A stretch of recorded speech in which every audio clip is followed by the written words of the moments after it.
De retour à l'émission, on vous présente maintenant nos conseils citoyens. À chaque paye qui nous est versée, notre employeur a l'obligation de nous fournir un talon de paye. C'est un document qui inclut une foule de renseignements importants. Alors, pour connaître quels éléments doivent obligatoirement apparaître sur notre talon, nous accueillons à nouveau Bourama Keta, qui est conseiller en emploi au Carrefour Jeunesse Emploi, Montréal, Centre-Ville. Bonjour Bourama. Bonjour Louis Martin. Rebienvenue à l'émission. Merci. Alors, qu'est-ce que c'est un talon de paye? Un talon de paye, en fait, selon la loi, en fait, sur le marché du travail, en fait, avec les normes du travail, le talon de paye, en fait, selon l'article 46, c'est un document obligatoire que l'employeur doit vous remettre à chaque fois que vous êtes payé. Donc, c'est un document qui doit vous permettre, en fait, de faire le calcul, de savoir pourquoi on vous paye, avec quel montant, avec quelle déduction, quels sont les éléments les plus pertinents à comprendre sur le talon de paie pour savoir qu'est-ce que vous allez recevoir réellement sur votre compte bancaire. Donc, c'est un document qui décrit en gros les éléments les plus importants à prendre en compte dans le cadre du calcul en fait, de votre salaire. Et précisément, que comporte le talon? Le talon de paie, en fait, il y a un ensemble d'éléments qu'on trouve. Donc, il y a beaucoup de sections qu'on doit trouver. Donc, il y a l'identification de l'employeur est quelque chose d'essentiel. Donc, c'est qui l'employeur, c'est quoi les périodes de paye, c'est qui l'employé, c'est quoi son numéro d'assurance sociale, parce qu'il y a une connexion avec les différents impôts. Il y a aussi des informations sur les heures payées, les heures supplémentaires, les congés, les vacances, les prélèvements. Donc, en gros, pour faire très simple, donc il est essentiel quand on est payé, quand on a un talon de paye, de faire une lecture sur 2 grilles, c'est-à-dire le salaire entre guillemets qu'on reçoit, donc ce qu'on appelle le revenu de salaire, donc le revenu salarial qu'on a et les déductions. Et en troisième lieu, donc il y a un dernier élément qu'on doit regarder, c'est le salaire net qui est versé sur notre compte. D'accord, le salaire net qui se trouve à être la soustraction en quelque sorte entre le salaire brut et les déductions. Oui. C'est bien ça. Comment lit-on justement ce talon de paye-là?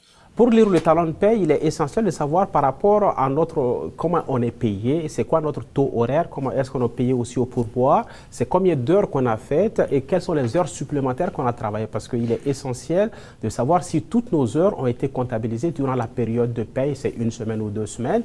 Et après, on va regarder, c'est notre salaire, entre guillemets, le salaire brut.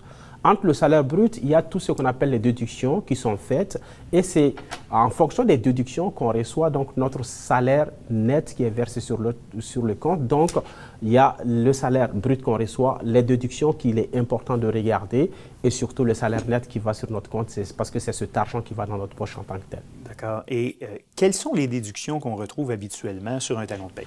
Quand on reçoit un talon de paye, il y a ce qu'on appelle les déductions obligatoires. Donc, toutes les déductions qui sont imposées par la loi, qui sont imposées par des ordonnances ou par la justice de façon générale. Donc, il y a aussi les déductions qui sont ce qu'on appelle les déductions sociales, donc les charges sociales qui sont prélevées.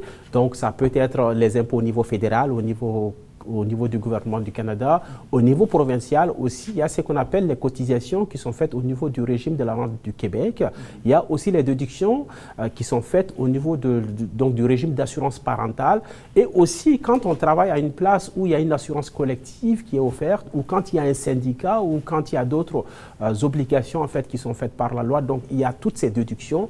Donc, raison pour laquelle on voit souvent, il y a beaucoup de gens qui sont à recherche d'emploi. Ils voient juste le salaire net. En fait, je suis payé le salaire brut, ils disent je suis payé 40 000, 50 000 $, mais ce n'est pas votre salaire qui est 40 000, 50 000 $, mais au-delà des déductions, il faut essayer de regarder, quand on fait toutes ces déductions au niveau fédéral, provincial et tous les impôts qu'on prélève, tous les prélèvements obligatoires, c'est de savoir qu'est-ce qu'on a réellement comme argent toutes les semaines pour pouvoir calculer notre revenu en fin d'année en fait. Voilà, être certain dans le fond que l'entente qu'on a avec notre employeur est respectée et qu'on nous verse bel et bien le salaire auquel on a droit.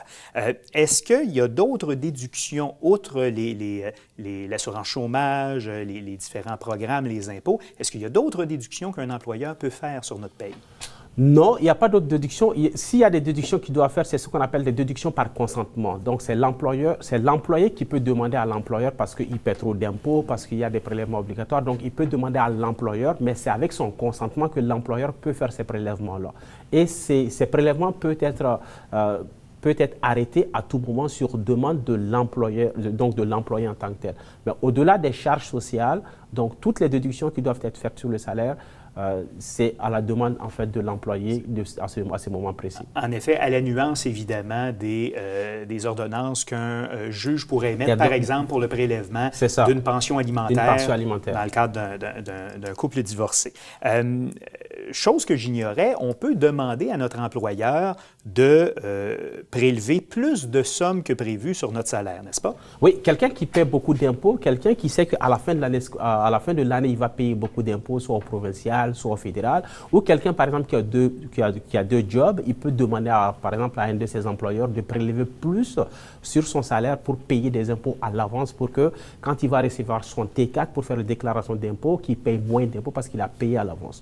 Mais il y a d'autres personnes aussi, il y a d'autres comptables aussi qui disent que qu'est-ce qui serait bien, c'est au lieu de payer cet impôt aussi, on peut demander aussi à faire des versements sur le RVER, sur le RER, donc pour aussi, parce que c'est des moyens aussi de déduire donc de ces impôts. Donc il y a plusieurs moyens, mais pour être plus sûr, avant de faire ces prélèvements, il est toujours important de demander l'avis d'un spécialiste, de demander l'avis d'un comptable pour savoir quel peut être, parce que le gouvernement, c'est sûr que ce soit au provincial ou au fédéral, prélève des impôts, mais ils veulent aussi que nous prenions soin de nos familles, donc raison pour laquelle il y a tout ce qu'on appelle les crédits d'impôt, donc qui sont à la disposition des travailleurs.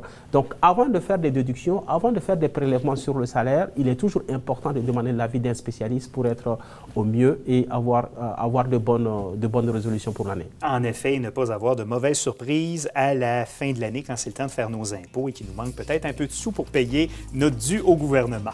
Bourama Keita, merci beaucoup et à la prochaine. Merci, bienvenue.